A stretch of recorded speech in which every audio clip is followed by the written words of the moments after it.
যদি কোরআনকে জিজ্ঞেস করে কোরআন তুমি কার উপর নাযিল হয়ে দেখতে পাও, কোরআন সুন্দর করে জবাব দিচ্ছেন। কোরআন বলছেন তাবারাকাল্লাযী নাযালাল ফুরকানা আলা আবদিহি লিয়াকুনা লিল আলামিনা নাযীরা।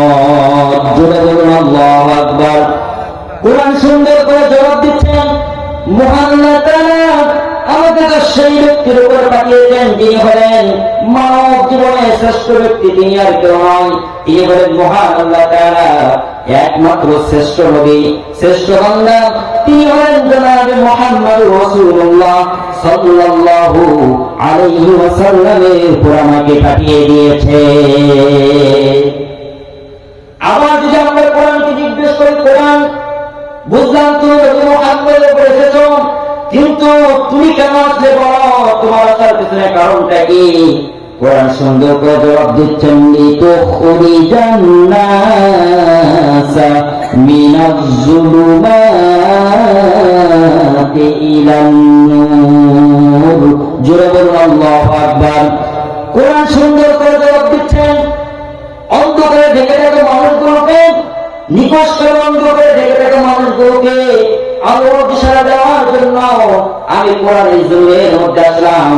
যে যুগের মানুষগুলো এত বড় যুগের মানুষ ছিল, যেই জামানের মানুষগুলো কন্যা সন্তান হইলে তারা নিজেকে হিরোমান্যতায় ভোগাত, তারা মনে করত কন্যা সন্তান হলো মানে আমি সমাজের কলঙ্কিত। আর সেই জামানায় আমার নবীর উপর আমার আল্লাহ তাআলা পবিত্র কোরআন নাযিল করে দিয়েছে। ইন্নাল হামদালিল্লাহিল্লাযী বিনি'মাতিহি তাতিম্মুস সালিহাত আল্লাযী আল্লামাল কুরআন ওয়া আকরামানা বিল ইসলামি ওয়া আন'আমা আলাইনা বিল ঈমান। নাস্তাগফিরুহু ওয়া নাতুবু ইলাইহি ওয়া আশহাদু আন্না ইলাহা ইল্লাল্লাহু ওয়াহদাহু লা শারীকা লাহু ওয়া নাশহাদু আন্না সাইয়্যিদানা ওয়া সানাদানা ওয়া হাবিবানা ওয়া তাবিবানা ওয়া তাবিবা আরওয়াহিনা মুহাম্মাদান আবদুহু ওয়া রাসূলুহু الذي أرسله بالحق بشيرا ونذيرا وداعيا إلى الله بإذنه وسراجا وقمرا منيرا. أما بعد فقد قال الله تبارك وتعالى في كلامه المجيد وفي فرقانه الحميد. صواب الدشة شكرا يا رسول الله. أعوذ بالله من الشيطان الرجيم. بسم الله الرحمن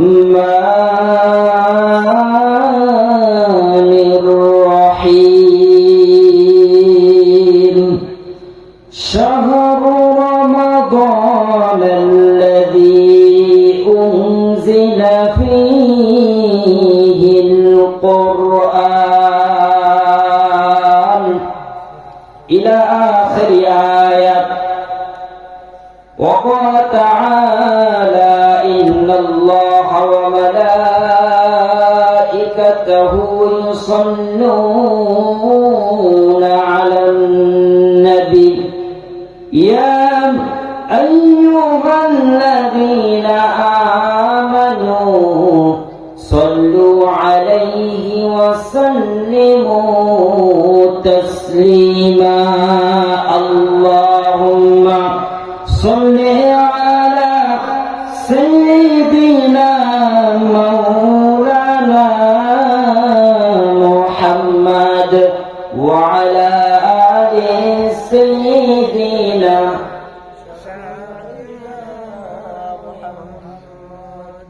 আপনারা সকলে কেমন আছেন?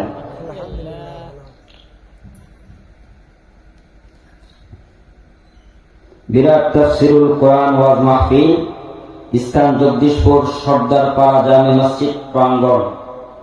আজকের মাহফিলের সম্মানিত সভাপতি, সহসভাপতি, বিশেষ অতিথিবৃন্দ, আমার সামনে বিভিন্ন জায়গা থেকে ছুটে আসা ইসলাম প্রিয় মুসলমান ভাইয়েরা, পর্দার আড়ালে অবস্থানরতা শ্রদ্ধেয় সম্মানিত মা ও বোনেরা, সকলকে আমি আমার কলিজা থেকে আবার একবার সালাম জানাই। সালামের জবাবটুকু দেবেন, আসসালামু আলাইকুম ওয়া রাহমাতুল্লাহ।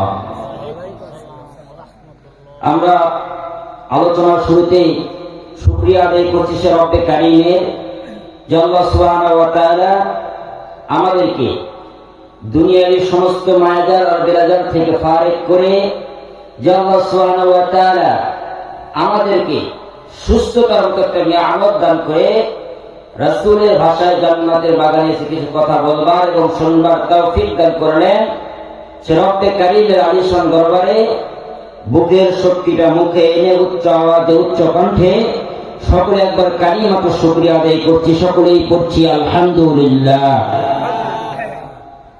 লক্ষ কোটি দরুদ ও সালাম যিনি ছিলেন মক্কার মতি মদিনার জ্যোতি বিশ্ব সভার সভাপতি ও নবীকুল শিরোমণি সাইয়্যিদুল মুরসালিন খাতামান নবিয়্যিন জনাবে মুহাম্মদ রাসূলুল্লাহ সাল্লাল্লাহু আলাইহি ওয়াসাল্লাম। ভূমিকা লম্বা নয়, সময় অতি সংক্ষেপ। কিছু কথা ইনশাআল্লাহ শুনবো আমলের নিয়তে, পারবো তো ইনশাআল্লাহ? ইনশাআল্লাহ। বেশি ওয়াজ, বেশি মানুষ কামিয়াবি নিদর্শন নয়। মানুষের দশটা হয় আমলের নিয়তে যদি কথাগুলো শ্রবণ করে, একটা মানুষের জীবনে যদি পরিবর্তন ঘটে, তাহলে মাহফিল সাকসেস, তাহলে মাহফিল সফল। এটাই মাহফিলের উদ্দেশ্য। মানুষ হলো লক্ষাধিক, বক্তাও আসলো জমজমা, কথা হলো সুন্দর, কিন্তু বাড়িতে কিছু নিয়ে যেতে পারলেন না, দাম নাই। কারণ আল্লাহ তাআলা বলছেন লিয়াবলুয়াকুম আইয়ুকুম আহসানু আমালা। আল্লাহ বলছেন বান্দা তোমরা নেক আমল করো, তবে ভালোটা করো। আল্লাহ বলেন নাই আকসারু আমালা, আল্লাহ বেশি করতে বলে নাই, আল্লাহ বলছেন উত্তমটা করতে। এই জন্য আমরা যতটুকু কথা শুনবো ইনশাআল্লাহ আমলের নিয়তে শুনবো, পারা যাবে তো ইনশাআল্লাহ? ইনশাআল্লাহ। তো বলছিলাম আমি একটা আপনাদের খিদমতে কোরআনে কারীমের আয়াত তেলাওয়াত করেছি। আল্লাহ পাক বলেন শাহরু রমাদানাল্লাযী উনজিলা ফীহিল কুরআন। রমাদান মাস আমাদের দূর করাই কোরআন আছে, ঠিক কিনা? হয়তোবা কাল কিংবা পরশু আমাদের তারাই পড়তে হবে, যেহেতু রমাদান মাস। রমাদান শব্দের অর্থ হলো মূলত রমাদান রমদুন থেকে মুস্তাক, রমদুন থেকে নিষ্পন্ন হয়েছে। অর্থ হলো জ্বালিয়ে দেওয়া, পুড়িয়ে দেওয়া, ভস্ম করে দেওয়া। প্রশ্ন হলো রমাদান কি জ্বালাতে এসেছে, রমাদান কি পোড়াবে? উত্তর হলো বান্দা 11 মাস গুনাহ করে নিজের জীবনটাকে জড়জড়িত করে ফেলেছে, গুনাহ করে অন্তরটাকে কলুষিত করে ফেলেছে। এই রমাদান মাস আল্লাহ দিয়েছেন যেন মুমিন বান্দা একটা মাস ইবাদত করে নিজের বিগত জীবনের সব গুণাগুলো মাফ করে জান্নাতের খাতায় নামটা লিখে নিতে পারে। সুবহানাল্লাহ। রমাদান মাস আল্লাহ তাআলার পক্ষ থেকে মুমিন বান্দাদের উপর শ্রেষ্ঠ একটা উপহার। এত একটা দামি মাস আল্লাহ এই রমাদানকে বানিয়েছেন। প্রশ্ন হলো, আল্লাহ মুহররম, সফর, রবিউল আউয়াল, রবিউল সানি, জুমাতুল উলা, বাকি 11 মাস আল্লাহ তাআলা সম্মানিত না বানিয়ে সকলের উপর রমাদান মাসকে আল্লাহ কেন প্রাধান্য দিলেন, কেন সম্মানিত বানালেন? প্রশ্ন একটা আছে না বাবা? আছে। এর উত্তর কি? উত্তর হলো আল্লাহর কোরআন। উত্তর কি বলেন? আল্লাহর কোরআন। এই রমাদান মাস অন্যান্য মাসের তুলনায় দামি হওয়ার পিছনে সবচেয়ে বড় কারণ হলো রব্বুল আলামিন এই মাসে পবিত্র কোরআন নাযিল করে দিয়েছেন। সুবহানাল্লাহ। দেখেন কোরআন কত বড় একটা ঐশী কিতাব, মর্যাদার দিক থেকে যেমন অনন্য, শ্রেষ্ঠত্বের দিক থেকেও ঠিক অনন্য। এমন একটা কোরআন পৃথিবীতে আল্লাহ তাআলা যত নবী পাঠিয়েছিলেন সব নবীকে আল্লাহ তাআলা একটা মর্যাদা দান করেছিলেন, একটা মর্যাদা দিয়েছিলেন। নবী চলে গেছে দুনিয়ার থেকে, নবীদের মর্যাদা চলে গেছে। দেখেন পয়গম্বর ঈসা আলাইহিস সালাম, নাম শুনছেন না? এমন একজন নবী ছিলেন, অন্ধ ব্যক্তিকে যদি হাত বুলিয়ে দিত সঙ্গে সঙ্গে চোখ ফিরিয়ে দিত। এমন একজন নবী ছিলেন। কিন্তু নবী দুনিয়ার থেকে চলে গেছে, নবীদের মর্যাদাও চলে গেছে। আবার দাউদ নবী এমন একটা মর্যাদা লাগিয়েছিলেন, লোহাকে এইভাবে ধরতো সঙ্গে সঙ্গে মোমে পরিণত হয়ে যেত। তো এরকম ভাবে পর্যায়ক্রমে আল্লাহ তাআলা সব নবীকে একটা মর্যাদা দিয়েছিলেন। নবী চলে গেছে, মর্যাদা চলে গেছে। কিন্তু আমাদের নবীকে মহান আল্লাহ তাআলা এই কোরআনটা মর্যাদা স্বরূপ দিয়েছেন। বলেন তো, নবীজি দুনিয়ার থেকে চলে গেছে, মর্যাদা কি চলে গেছে? থাকবে কতদিন? কিয়ামত পর্যন্ত। এটাই হলো কোরআনের শ্রেষ্ঠত্ব, এটাই হলো নবীজির শ্রেষ্ঠত্ব। নবীজির জীবনের সবচেয়ে বড় মর্যাদা হলো পবিত্র কোরআন। পবিত্র কোরআন নবীজির জীবনের সবচেয়ে বড় শ্রেষ্ঠত্ব। আল্লাহ তাআলা এই কোরআন শ্রেষ্ঠ করে বানিয়েছেন। আসেন আজ আমরা কোরআন থেকে কিছু কথা জানবো ইনশাআল্লাহ। বলেন কোরআন থেকে কিছু কথা জানবো। আল্লাহ তাআলা কোরআনটা কি, কোরআনটা কেন, এই কোরআন কোথা থেকে এসেছে আমাদেরকে জানা দরকার আছে না নাই? বলেন, কথা বলেন, জানা দরকার আছে না নাই? এই কোরআন আল্লাহ তাআলা কেন পাঠিয়েছেন? আমি আপনাদেরকে কোরআনের পরিচয় দিব না, আমরা কোরআনকে প্রশ্ন করব, কোরআন নিজেই জবাব দিয়ে দেবে। আপনি যদি কোরআনকে প্রশ্ন করেন, কোরআন বলো এই জমিনের মধ্যে তোমাকে কে পাঠালো, কোরআন সুন্দর করে জবাব দেয়। কোরআন বলে তানজিলাম মিম্মান খালাকাল আরদা ওয়াস সামাওয়াতিল উলা। জোরে বলুন আল্লাহু আকবার। কোরআন সুন্দর করে জবাব দিচ্ছেন, সেই মহান সত্তা তোমাকে পাঠিয়েছেন, যিনি সুবিশাল আসমান এবং জমিনকে বেলা নমুনা বানিয়েছেন, সেই আল্লাহ তাআলা আমাকে পাঠিয়ে দিয়েছে। আবার যদি আমরা প্রশ্ন করি, কোরআন বুঝলাম মহান আল্লাহ তাআলা তোমাকে এই জমিনের মধ্যে পাঠালো, কিন্তু এই জমিন আসার পূর্বে তুমি কোথায় ছিলে, তোমার আসল বাড়ি কোথায় একটু বলো। কোরআন সুন্দর করে জবাব দিচ্ছেন, জবাব পারেন আমার সঙ্গে ঠোঁট মিলিয়ে পড়ুন। বাল হুয়া কুরআনুম মাজিদুন ফি লাওহিন মাহফুজ। কোরআন সুন্দর করে জানায় দিচ্ছেন, আমি আল্লাহ তাআলা সেই সংরক্ষিত তক্তা, আমি আল্লাহ তাআলা সেই সংরক্ষিত তক্তার মধ্যে ছিলাম এই জমিন আসার পূর্বে। আমরা আবার যদি কোরআনকে বলি, কোরআন বুঝলাম তুমি এই জমিন আসার পূর্বে লাউহে মাহফুজে ছিলে, তুমি কার উপর নাযিল হয়েছে বলো। আমরা যদি কোরআনকে জিজ্ঞেস করি, কোরআন তুমি কার উপর নাযিল হয়েছে একটু বলো, কোরআন সুন্দর করে জবাব দিচ্ছেন। কোরআন বলছেন তাবারাকাল্লাযী নাযালাল ফুরকানা আলা আবদিহি লিয়াকুনা লিল আলামিন নাযীরা। সিরাত। জোরে বলুন আল্লাহু আকবার। কোরআন সুন্দর করে জবাব দিচ্ছেন, মহান আল্লাহ তাআলা আমাকে তো সেই ব্যক্তির উপর পাঠিয়েছেন যিনি হলেন মানব জীবনের শ্রেষ্ঠ ব্যক্তি, তিনি আর কেউ নয়, তিনি হলেন মহান আল্লাহ তাআলা একমাত্র শ্রেষ্ঠ নবী, শ্রেষ্ঠ বান্দা, তিনি হলেন জনাবে মুহাম্মদুর রাসূলুল্লাহ সাল্লাল্লাহু আলাইহি ওয়াসাল্লামের উপর আমাকে পাঠিয়ে দিয়েছে। আবার যদি আমরা কোরআনকে জিজ্ঞেস করি, কোরআন বুঝলাম তুমি নবী মুহাম্মদের উপর এসেছো, কিন্তু তুমি কেন আসলে বলো, তোমার আসার পিছনে কারণটা কি? কোরআন সুন্দর করে জবাব দিচ্ছেন, লিতুখরিজান নাসা মিনাজ যুলুমাতি ইলান নূর। জোরে বলুন আল্লাহু আকবার। কোরআন সুন্দর করে জবাব দিচ্ছেন, অন্ধকারে ঢেকে থাকা মানুষগুলোকে, নিকষ করে অন্ধকারে ঢেকে থাকা মানুষগুলোকে আলোর দিশা দেওয়ার জন্য আমি কোরআনের জমিনের মধ্যে আসলাম। যে যুগের মানুষগুলো এত বর্বর যুগের মানুষ ছিল, যেই জামানার মানুষগুলো কন্যা সন্তান হইলে তারা নিজেকে হিরোমান্যতায় ভোগাত, তারা মনে করত কন্যা সন্তান হলো মানে আমি সমাজের কলঙ্কিত। আর সেই জামানায় আমার নবীর উপর আমার আল্লাহ তাআলা পবিত্র কোরআন নাযিল করে দিয়েছে। আবার যদি আমরা কোরআনকে প্রশ্ন করি, কোরআন বুঝলাম তুমি জাহিলি যুগে কোরআন আলোর দিশা দেওয়ার জন্য এসেছো, কিন্তু তোমাকে মেনে নিলে আমার লাভটা কি? প্রশ্ন আপনার নাই বলেন।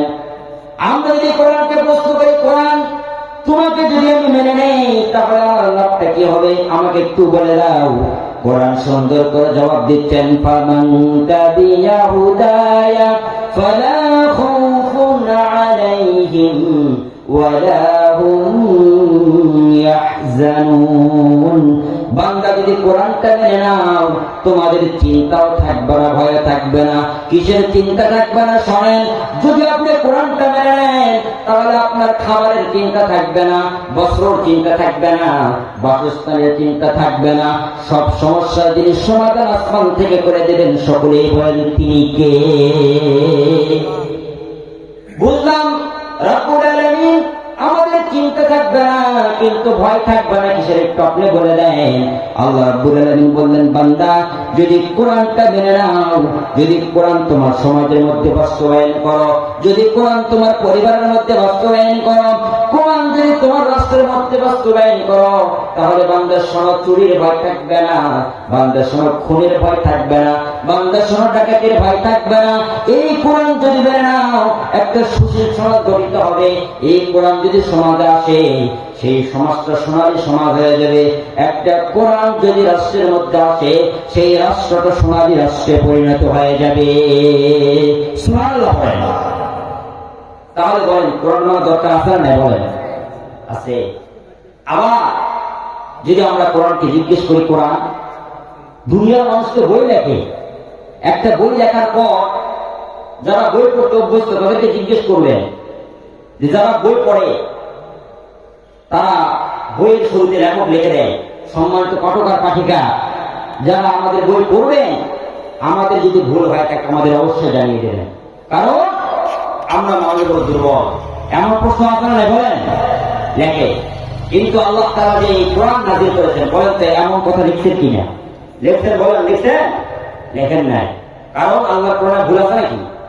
বলেন ভুল আছে না। আল্লাহ সুন্দর করে কোরআনের শুরুতে একটা চ্যালেঞ্জ আল্লাহ বিশ্ববাসীর উপর দিয়েছেন।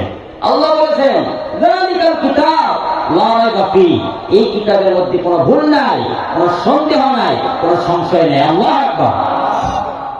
দেখেন, এই কোরআনের ভুল যারা ধরতে আসবে তাদের জীবনের ভুলগুলো কোরআনের মধ্যে খুঁজে পাবে, ঠিক কিনা? আমেরিকার বড় বৈজ্ঞানিক আজ থেকে বহু বছর পূর্বে কোরআনের ভুল খুঁজতে শুরু করে দিল।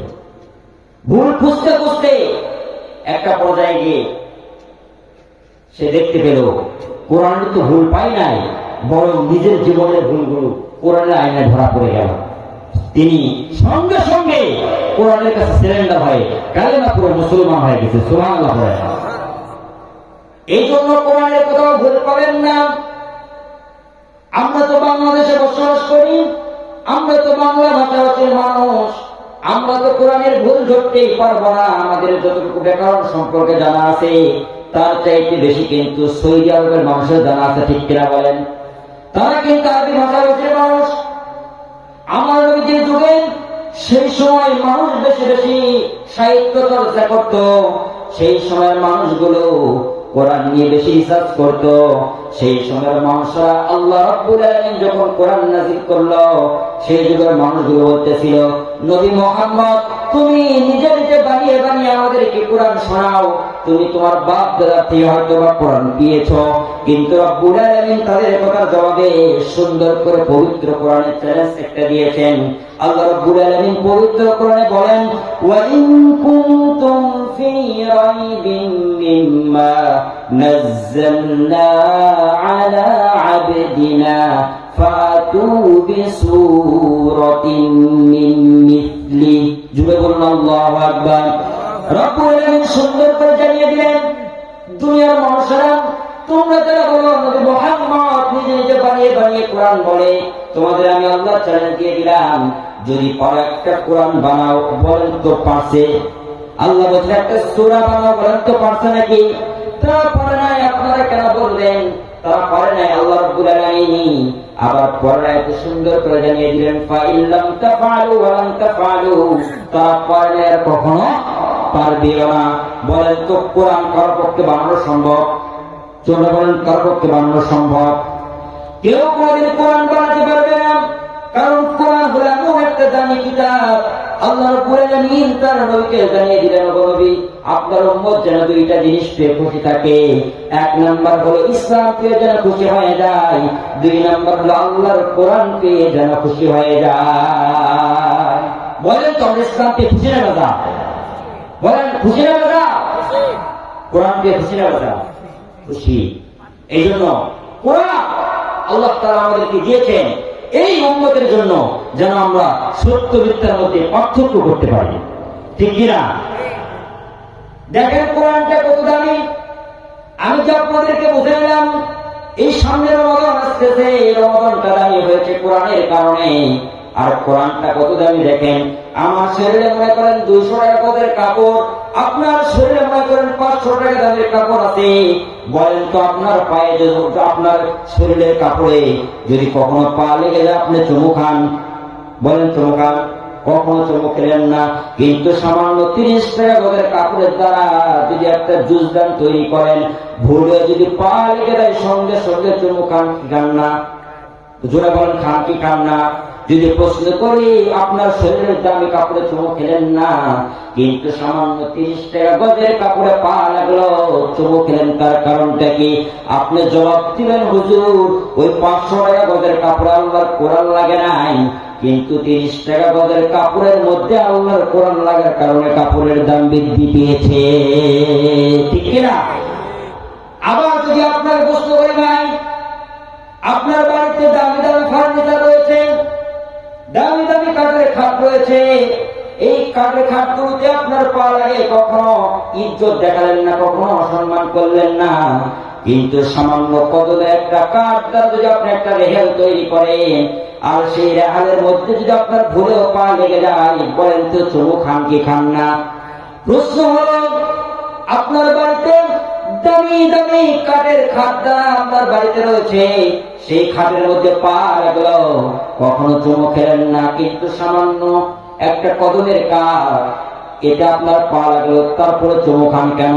আপনি বলবেন, হুজুর আমার বাড়িতে দামি কাঠ আছে ঠিক, কিন্তু কাঠের মধ্যে আল্লাহর কোরআন লাগে নাই, সামান্য কদমের কাঠ রেহাল তৈরি করেছি, এই কাঠের মধ্যে আল্লাহর কোরআন লেগেছে, যার কারণে আল্লাহ তাআলা এই কাঠের দাম বৃদ্ধি করে দিয়েছে, ঠিক কিনা? আবার দেখেন, আমি যে বললাম রমাদান মাসকে আল্লাহ দামি বানিয়েছেন, তার কারণ কি শোনেন। মুহররম মাসে আল্লাহ কোরআন নাযিল করেন নাই, সফর মাসে আল্লাহ কোরআন নাযিল করেন নাই, রবিউল আউয়াল আল্লাহ কোরআন নাযিল করেন নাই, রবিউল সানিতে আল্লাহ কোরআন নাযিল করেন নাই। বলেন তো আল্লাহ কোন মাসে কোরআন নাযিল করেছেন? সকলে বলেন কোন মাসে কোরআন নাযিল করেছেন? রমাদান মাসে আল্লাহ কোরআন নাযিল করেছেন, যার কারণে রব্বুল আলামিন এই রমাদান মাসের দাম বৃদ্ধি করে দিয়েছেন। আবার দেখেন যে রাতের মধ্যে আল্লাহ কোরআন নাযিল করলেন সেই রাতটার দামও যিনি বাড়িয়ে দিলেন, সকলেই বলেন তিনি কে? আল্লাহ রাব্বুল আলামিন যেই মাসে যে রাতের মধ্যে কোরআন নাযিল করলেন সেই রাতটাকে আল্লাহ তার দামি বানিয়ে দিলেন। যারা পড়েন সকলে আমার সঙ্গে ঠোঁট মিলিয়ে পড়ুন, ইন্না আনজালনাহু ফি লাইলাতিল কদরি ওয়া মা আদরাকা মা লাইলাতুল কদর। জোরে বলুন আল্লাহু আকবার। আল্লাহ রাব্বুল আলামিন বললেন, বান্দা 365 দিনের মধ্যে আমি রাব্বুল আলামিন কোন রাতে কোরআন নাযিল করলাম না, লাইলাতুল কদরের রাতে কোরআন নাযিল করলাম, যার কারণে আমি আল্লাহ এই রাতের মর্যাদা বৃদ্ধি করে দিলাম। এই একটা রাত যদি কোন বান্দা ইবাদতে কাটিয়ে দিতে পারে, আমি আল্লাহ তাআলা 1000 মাসের চাইতে বেশি তাকে সওয়াব দিয়ে দেব। দেখেন এই কোরআন যার সঙ্গে লাগবে তার দামি আল্লাহ রাব্বুল আলামিন বাড়িয়ে দেবে। এই কোরআন যার সঙ্গে লাগবে তার দামি আল্লাহ তাআলা বৃদ্ধি করে দেবে। আল্লাহ রাব্বুল আলামিন যে ভূমিতে রব্বুল আলামিন যেই শহরের মধ্যে কোরআন নাযিল করলেন সেই জায়গার দাম রব্বুল আলামিন বৃদ্ধি করে দিলেন। আপনাদের বাংলাদেশের মসজিদে যদি আপনি 2 রাকাত নামাজ পড়েন, বলেন তো 2 রাকাতের সওয়াব পাবেন, ঠিক কিনা? কিন্তু সৌদি আরবের মধ্যে আপনি যদি কোন মসজিদে, এমন একটা মসজিদ আছে যে মসজিদ আপনি 2 রাকাত যদি নামাজ আদায় করেন, রব্বুল আলামিন আপনাকে 1 লক্ষ রাকাতের সওয়াব দিয়ে দেবে। তাহলে বলেন তো বাংলাদেশের মসজিদে 2 রাকাত নামাজ পড়লে 2 রাকাতের সওয়াব পান, কিন্তু সৌদি আরবের এক মসজিদে নামাজ পড়লে 1 লক্ষ রাকাতের সওয়াব পান। তার কারণ কি? তার কারণ হলো সেখানে আল্লাহ তাআলা কোরআন নাযিল করেছেন আর বাংলাদেশে কোরআন নাযিল করেন নাই, যার কারণে বাংলাদেশের কোন মসজিদে নামাজ পড়লে 2 রাকাতের সওয়াব পান, আর সেই দেশে এক মসজিদে নামাজ পড়লে লক্ষ রাকাতের সওয়াব পান। সবের দাম বৃদ্ধি হয়েছে এই কোরআনের কারণে। আমি এতগুলো আপনাদের বোঝালাম যে কোরআন যার সঙ্গে লাগবে, এই পৃথিবীর মানুষের অধঃপতন কেন, মানুষ আজ অধঃপতনে যাচ্ছে কেন? যারা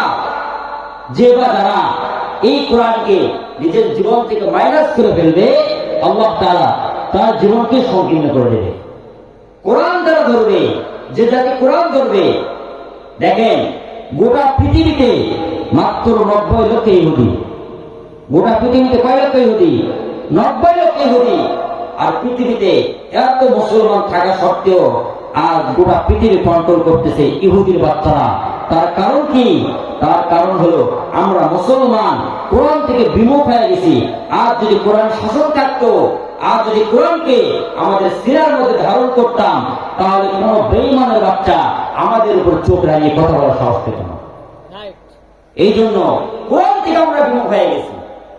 কোরআন থেকে বিমুখ হয়ে যাওয়ার কারণে আমাদের এই অধঃপতন। কোরআন যদি আপনি আপনার বাস্তব জীবনে ধারণ করেন, তাহলে আপনার বাস্তব জীবনটা দামি হয়ে যাবে। দেখেন সাইয়েদনা ওমর রাদিয়াল্লাহু তাআলা আনহু ঘটনা আপনারা সকলেই জানেন। তিনি বর্বর যুগে একজন কাফের ছিলেন, আল্লাহ রাসূলকে মারতে যাবেন। আবু জেহেল ঘোষণা দিয়েছে নবী মুহাম্মদকে মারতে পারলে 100 উট থেকে পুরস্কার দেওয়া হবে। খোলা তরবারি নিয়ে সাইয়েদনা ওমর রাদিয়াল্লাহু তাআলা আনহু বের হয়েছেন। প্রতিমধ্যে খবর পেলেন নিজের বোন কালেমা পড়ে মুসলমান হয়েছে। আপনাদেরকে ঘটনা শোনার উদ্দেশ্য নয়, আপনাদেরকে বোঝানোর উদ্দেশ্য যে প্রতিমধ্যে খবর পেলেন নিজের বোন কালেমা পড়ে মুসলমান হয়েছে। সঙ্গে সঙ্গে নবী মুহাম্মদকে মারতে না গিয়ে বোনের বাড়িতে চলে গেলেন। গিয়ে দেখতেছেন বোন কোরআনে কারিমের তেলাওয়াত করতেছে। বলল, বোন মুহাম্মদ এমন কি ম্যাগনেট তোমাদেরকে দিল যার কারণে জীবন দিতে রাজি আছো, কিন্তু ওই কোরআন ছাড়তে রাজি নেই, কারণটা কি? এবার সাইয়েদনা ওমর কোরআন চাইলেন। বোন বলল, না, আপনাকে কোরআন দেওয়া যাবে না, আপনার শরীর অপবিত্র, যান আগে পবিত্র হয়ে আসুন। এরপরে সাইয়েদনা ওমর রাদিয়াল্লাহু তাআলা আনহু কোরআন তেলাওয়াত শুরু করে দিলেন। বোন পড়তেছেন এবং সাইয়েদনা ওমরের চোখ দিয়ে দরদর করে পানি পড়তেছে। কোরআনের সংস্পর্শে যে সাইয়েদনা ওমর রাদিয়াল্লাহু তাআলা আনহু এমন মুসলমান হয়ে গেলেন, কিছুদিনের ব্যবধানে তিনি এমন হয়ে গেলেন দুনিয়াতে থাকতেই জান্নাতের সার্টিফিকেট নিয়ে কবরে চলে গেছে। সুবহানাল্লাহ। তো বলছিলাম কোরআন যারা পড়বে, কোরআন যারা ধরবে, কোরআন অনুযায়ী যারা জীবনকে পরিচালনা করবে, তাদের জীবনের দাম যিনি বাড়িয়ে যিনি দিবেন সকলেই বলেন তো তিনি কে?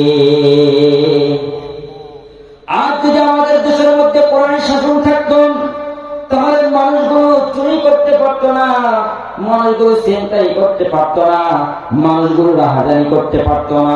হাদিসের সুন্দর একটা গল্প শোনেন। আমার নবীর জামানায় মাখজুমিয়া গোত্রের একটা কুরাইশি নারী চুরি করেছে। সঙ্গে সঙ্গে নবীর কাছে বিচার চলে আসলো। আর বলেন তো, কেউ যদি চুরি করে তাহলে কোরআনের আইন কি? চোর এবং চোরনি যদি চুরি করে ওদের হাতটা কেটে দাও, এটা হলো কোরআনের আইন। মাখজুমিয়া গোত্রে একটা কুরাইশি নারী চুরি করেছেন। সঙ্গে সঙ্গে আমার নবীর কাছে বিচার চলে আসলো। ওগো নবী, মাখজুমিয়া গোত্রে একটা কুরাইশি নারী চুরি করেছে। নবীজি তাকে হাত কাটার আদেশ দিয়ে দিলেন। এইদিকে মসজিদ নববীর মধ্যে সমস্ত সাহাবায়ে কেরাম মিলে একটু আলোচনা করছেন। মাখজুমিয়া গোত্রের তো সম্ভ্রান্ত বংশের নারী, তার যদি হাতটা কাটা হয় বংশের তো মান মর্যাদার বাকি থাকবে না। বলেন যে ২৪ বংশ যদি কোন একটা সম্ভ্রান্ত বংশের মেয়ে যদি চুরি করে, তাহলে সেই মেয়ের যদি হাতটা কাটা হয় এলাকায় সমালোচনা কম হবে না বেশি হবে? সমালোচনা কিন্তু বেশি হবে। সেই মাখজুমিয়া গোত্রের সম্ভ্রান্ত একটা বংশের নারী চুরি যখন করলো, সমস্ত এলাকার মধ্যে, সমস্ত মদিনার মধ্যে একটা রোল পড়ে গেল। সকলে কানাকানি করছে, মাখজুমিয়া গোত্রের কুরাইশি নারী চুরি করেছে, তার যদি হাতটা কাটা হয় তাহলে বংশের মান মর্যাদার বাকি থাকে না।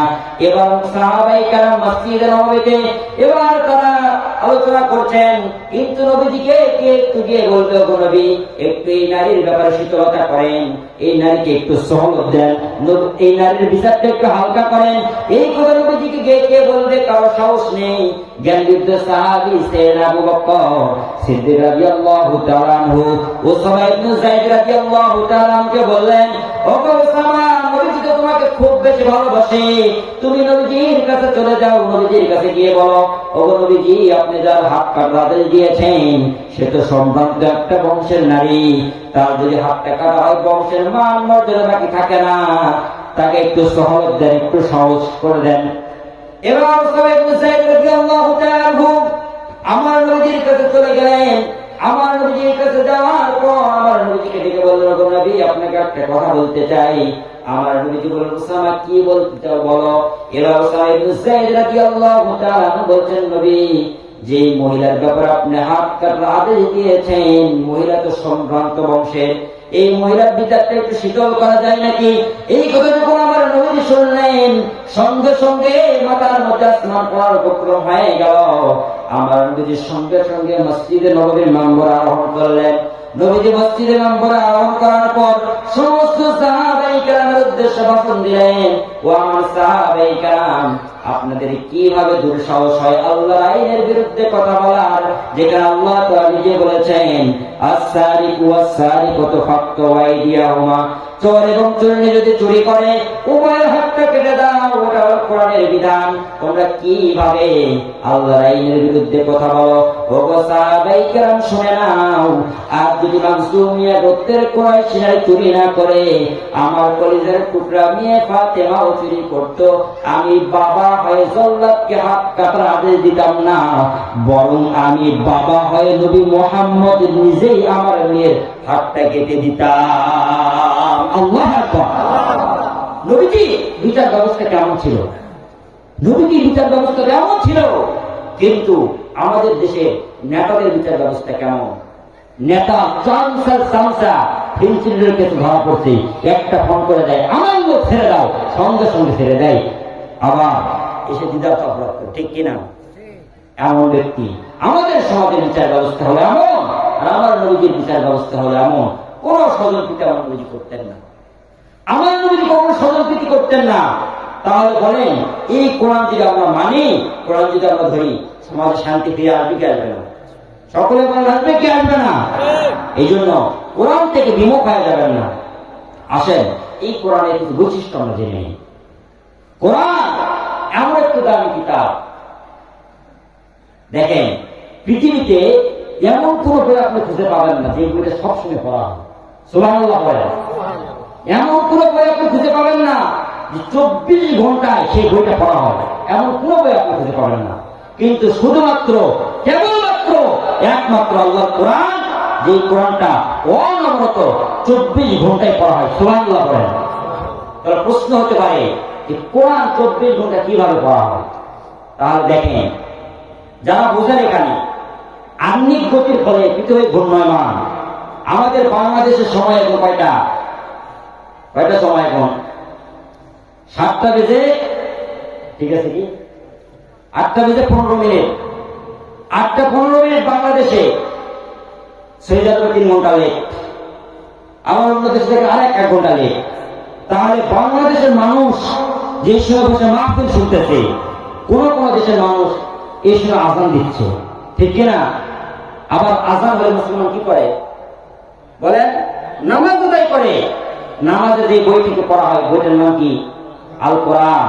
ঠিক বিশ্বের প্রত্যেকটা দেশে আধুনিক গতির ফলে পৃথিবী যেমন ঘূর্ণয়মান, আর পৃথিবী ঘূর্ণয়মান হওয়ার কারণে অনবরত 24 ঘন্টায় কোথাও না কোথাও আজান হচ্ছে। আর আজানের পর মুসলমান কোরআনে কারিম থেকে তেলাওয়াত করতেছে। আল্লাহু আকবার বলেন। তো বলছিলাম, কোরআনের 1 নম্বর বৈশিষ্ট্য হলো রব্বুল আলামিনের এই কোরআনটা পৃথিবীবাসী সর্বদাই সব সময় তেলাওয়াত করতে থাকে। আর 2 নম্বর কোরআনের বৈশিষ্ট্য হলো এই কোরআনে কারিম সর্বদাই তেলাওয়াত করা। এই কোরআনে কারিমের কেবল হাফেজ হওয়া যায়, অন্যান্য কোন কিতাবের হাফেজ হওয়া যায় না। কথা বলেন ঠিক কিনা? আপনাদের এই জগদীশপুর কেন, এই বাংলাদেশ খুঁজলে হয়তো 5টা আপনার তাওরাতের হাফেজ খুঁজে পাবেন না, 5টা জাবরের হাফেজ খুঁজে পাবেন না, 5টা ত্রিপিটকের হাফেজ খুঁজে পাবেন না, কয়েকটা বেদের হাফেজ খুঁজে পাবেন না, রামায়ণের হাফেজ খুঁজে পাবেন না। কিন্তু বলেন তো কোরআনের হাফেজের অভাব আছে নাকি? কোরআনের কোন হাফেজ নাই। পৃথিবীর এমন কোন বই নাই যে বইয়ে হাফেজ হওয়া যায়, কিন্তু শুধুমাত্র কেবলমাত্র একমাত্র এই কোরআনের হাফেজ হওয়া যায়। 2 নম্বর বৈশিষ্ট্য, সময় অতি সংক্ষেপ। আর কোরআনের 3 নম্বর বৈশিষ্ট্য হলো এই কোরআনটা পড়তে কখনো খারাপ লাগে না। বলেন তো, আপনাদের এই মসজিদের ইমাম সাহেব আপনাদের জন্ম হওয়ার পর থেকে প্রত্যেকের আগে সূরাতুল ফাতিহা তেলাওয়াত করে। কোনদিন কি অভিযোগ করছেন? কোনদিন কি অভিযোগ করছেন হুজুর আপনি অন্যান্য সূরা পারেন না নাকি? প্রত্যেক দিন সূরাতুল ফাতিহা দিয়ে শুরু করেন। কেউ অভিযোগ করছেন নাকি? কেউ করেন নাই। এটাই একটা কোরআনের মজা। আমার কণ্ঠে তেলাওয়াত শুনবেন, একরকম মজা লাগবে, আরেক হুজুরের শুনবেন, আরেক রকম মজা লাগবে, ঠিক কিনা? এটা একটা কোরআনের বৈশিষ্ট্য। সংক্ষেপে শেষ করতেছি। কোরআনের 4 নম্বর বৈশিষ্ট্য হলো এই কোরআন আল্লাহ রাব্বুল আলামিন ছন্দময় করে নাযিল করে দিয়েছেন। ছন্দময় করে নাযিল করে দেন। আপনি যে কোনো সূরা পড়েন, ওয়াদ-দুহা ওয়াল-লাইলি ইযা সাজা মা ওয়াদ্দা'আকা রাব্বুকা ওয়া মা ক্বালা ওয়াল-আখিরাতু খায়রুন লাকা মিনাল উলা ওয়া লাসাওফা ইউতিকা রাব্বুকা ফাতারদা। বলেন তো মিল আছে না নাই? আবার কুল হুয়াল্লাহু আহাদ আল্লাহুস সামাদ, সাথে শুধু সামাদ আহাদ মিল আছে না নাই? বলেন। এই জন্য রব্বুল আলামিন কোরআনটা ছন্দময় করে নাযিল করেছেন। কোরআন ছাড়া যত কিতাব আপনি এগুলো ছন্দের কোনো মিল পাবেন না। শুধুমাত্র একমাত্র এই কোরআনটা আল্লাহ ছন্দময় করে নাযিল করে দিয়েছে। কথা অনেক ছিল, কিন্তু সময় স্বল্পতাতে কথা বলা গেল না। তবে কোরআনের যতটুকু ফাজাইল আমরা জানলাম, এতটুকুর উপর আমাদেরকে আপনাদেরকে সকলকে আমল করার তৌফিক দান করেন। কারণ আমি প্রথমে একটা কথা বলেছিলাম, আল্লাহ বলেছিল আইয়ুকুম আহসানু আমালা। আল্লাহ আহসানু আমালা বলে নাই, বেশি আমল নয়। আমল কি? ভালো আমল। আল্লাহ কি চান? ভালো আমল চান, বেশি আমল চান না। এই জন্য বাবারা, আমরা যাদের বয়স এখানে 40 হয়েছে, জীবন দেখা গেল 30টা রমজান পেয়েছেন ভালো হওয়ার পর থেকে, কিন্তু একটা রমজানের কাজে লাগাইতে পারেননি। সেই ছোটবেলার থেকে মক্তবে শিখেছিলেন আলাম তারা সূরা, ইখলাস সূরা, ওটা দিয়ে শেষ পর্যন্ত চালাইতেছে। কোরআনের মাস রমাদান, আপনি যদি প্রত্যেকটা রমাদান একটা করে সূরা পড়তেন, আপনি 30টা রমাদান পেয়েছেন, 30টা সূরা মুখস্থ হয়ে যেত আপনার, হইতে কি হইতো না?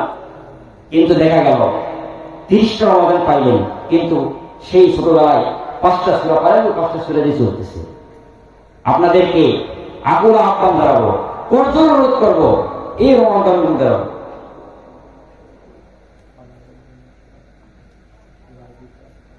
আচ্ছা তো বলছিলাম, এই রমাদানটা যেন আপনাদের সুন্দর হয়। পূর্বের যত রমাদান পেয়েছেন এগুলি হরাই খরাই কাটিয়ে দিয়েছেন। এই রমাদানে আপনি একটা সূরা মুখস্থ করেন। আপনি বলবেন হুজুর আমার মুখে সূরা ভিড়ে না, একটা আয়াত মুখস্থ করেন, তাও ভিড়ে না। আপনি যেটা মুখস্থ করেছেন সেটা অর্থ জানার চেষ্টা করেন, পারবেন তো ইনশাআল্লাহ। আরেকটা কথা, আপনাদের এই মসজিদ এবং এই মসজিদ, দুই মসজিদ দিয়ে ওখানে দুই মসজিদ বৃদ্ধদের জন্য কোরআন পড়ার একটা সুব্যবস্থা রয়েছে। যাদের সুযোগ হয়, রমাদান মাস আল্লাহ মুমিনদের জন্য শ্রেষ্ঠ একটি উপহার দিয়েছেন। এই রমাদান মাস আমল করার মাস, জান্নাত কামিয়ে নেওয়ার মাস। আল্লাহ নবীজি বলেছেন, যে ব্যক্তি রমাদান পেল নিজের গুনাহ মাফ করে নিতে পারল না, তার মতো হতভাগা আল্লাহর দুনিয়ার কেউ নেই। পারবেন তো ইনশাআল্লাহ রমাদানকে সুন্দর করতে? ইনশাআল্লাহ পারবেন তো? কারা কারা হাতটা পেলে আল্লাহকে দেখান তো। আল্লাহ তাআলা আমাদেরকে এই রমাদানে কোরআনের সঙ্গে যেন লেগে কোরআনময় জীবন করতে পারে আল্লাহ তাআলা আমাদেরকে তৌফিক দান করেন। পড়েন আমিন। ওয়া আখিরু দাওয়ানা আলহামদুলিল্লাহি রাব্বিল আলামিন। যতটুকু আলোচনা হলো আল্লাহ তাআলা আলোচনার ভুল ভ্রান্তি ক্ষমা করেন, বাকি কথাগুলো ইখলাসের সাথে আমলের নিয়ত শোনার তৌফিক দান করেন এবং বাস্তব জীবনে আমল করার তৌফিক দান করেন। ওয়া মা আলাইনা ইল্লাল বালাগ। আসসালামু আলাইকুম ওয়া রাহমাতুল্লাহ।